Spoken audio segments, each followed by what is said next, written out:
ay magkaroon ng linaw ang tungkol sa totoong sinapit ng tiyuhi ng kaibigan ko.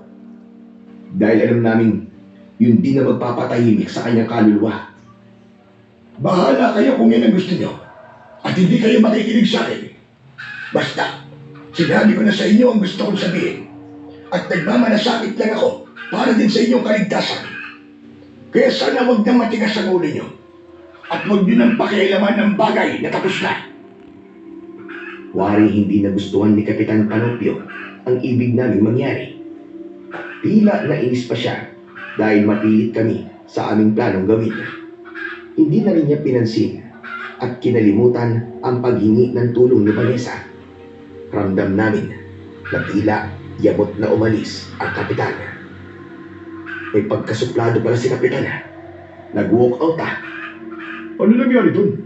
Parang mainit ang ulo Oo nga eh. Bigla na lang umalis. Hindi na nabanggit kung tutulungan niya ba tayo sa paghahanap kay Lola Emilia. Hayaan mo na siya. Kung ayaw niya, bahala siya. Kami na lang ang bahala sa paghanap. Hindi kami titigil.